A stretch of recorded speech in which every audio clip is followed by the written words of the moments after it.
Nah, pada akhirnya nanti Suhrawardi juga mengklasifikasi. Dari cermatan saya, ada orang-orang yang dekat dengan Allah sehingga cahayanya terang, ada yang agak jauh dari Allah. Dan itu kategorinya di 5 jenis tauhid itu. Yang paling atas adalah yang paling jauh, dan yang paling bawah adalah yang paling dekat. Yang paling atas, la ilaha illallah.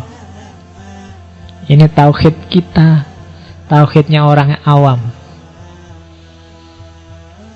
Ya, ini agak panjang. Kalau ada waktu saya ingin mengulang Ghazali untuk ngajari gimana caranya jadi orang awam yang benar.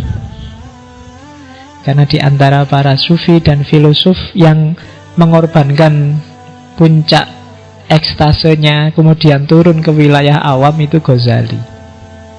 Itu yang bikin kita lebih sreg baca buku-bukunya Ghazali, lebih nyambung kalau baca kitab-kitabnya Ghazali. Karena Ghazali sendiri berusaha untuk nulis sesuai logikanya orang awam. Dan kalau Ghazali punya teori sendiri gimana caranya jadi orang awam yang baik. Oh, itu tidak gampang ya. Nggak banyak di antara kita yang ngerti. Kabeh pengen dadi kiai, pengen dadi wali, pengen levelnya tinggi. Sebenarnya kalau kita sudah sadar level kita itu ya awam. Cuma gimana caranya kita jadi awam yang baik, itu harus belajar juga. Nanti kita pakai Ghazali. Kalau di Suhrawardi, la ilaha illallah itu tauhidnya awam. Tiada Tuhan selain Allah. Di atas itu ada la ilaha illahu. Sudah nggak pakai lagi konsep Allah. Karena Allah itu identitas, itu konsep. Kristen juga pakai Allah, meskipun sama orang Malaysia dilarang. Banyak agama juga pakai istilah yang deket-deket sama istilah Allah. Pakai ilah, pakai Yahweh, pakai sebenarnya secara bahasa deket.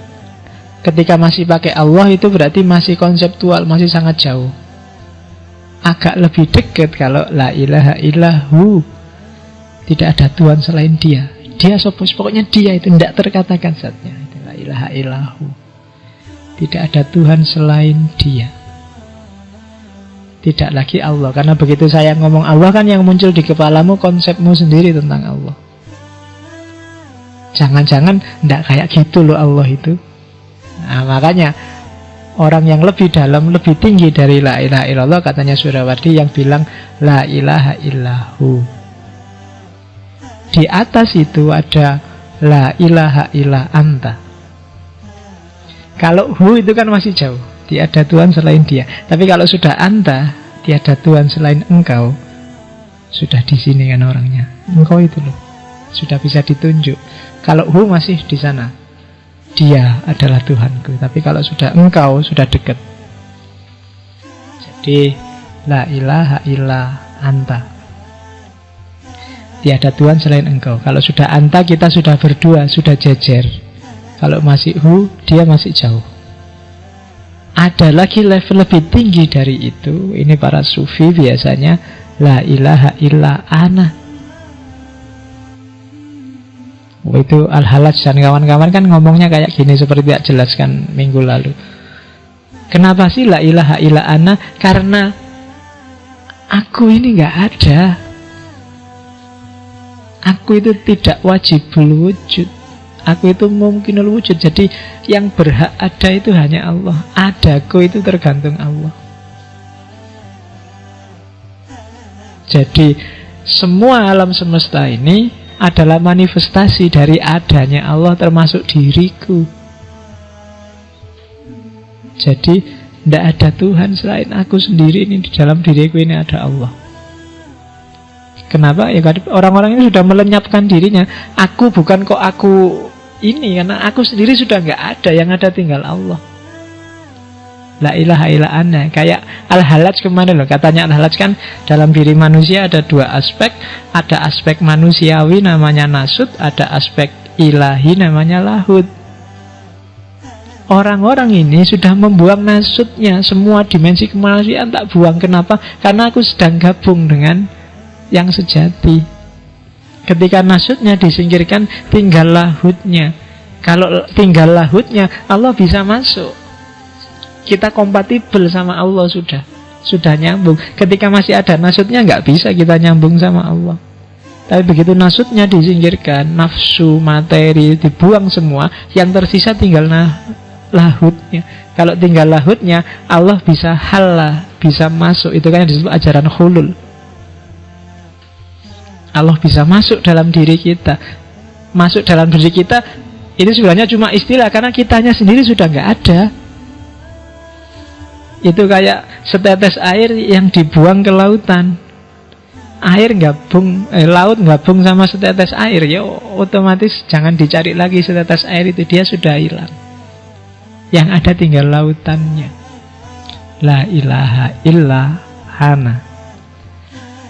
Cuma yang ini kalau kedengaran ahli fikih, nah, kamu bisa dituduh murtad, dituduh kafir. Dan itu yang terjadi pada para sufi. Ya kalau Al-Hallaj kan nanti punya murid Siti Jenar ya nasibnya sama kayak gurunya di Indonesia, dihukum mati. Tapi di atas la ilaha illa ana adalah tidak ngomong apa-apa.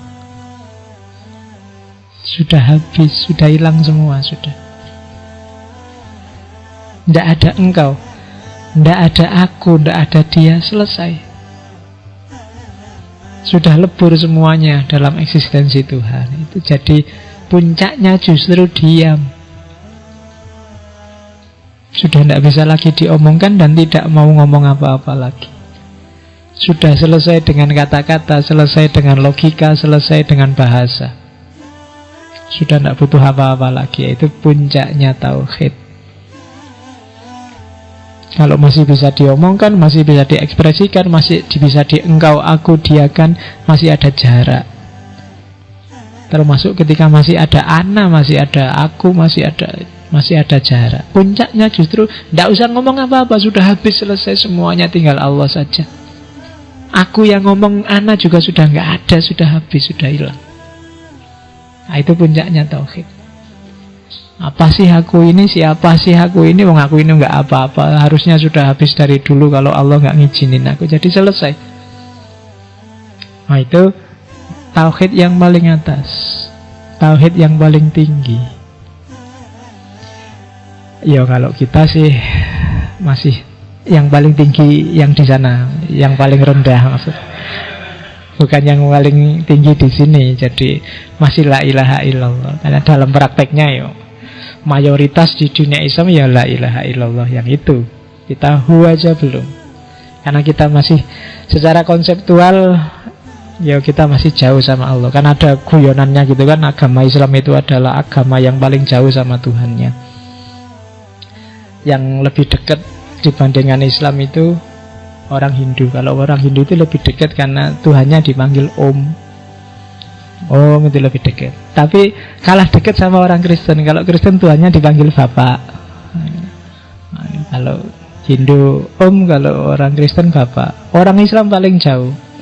Kenapa paling jauh? Karena manggil Tuhannya aja pakai speaker keras-keras tiap hari 5 kali. Iya, jadi keras manggilnya, jadi harus orang sak kota kedengaran karena Tuhannya jauh.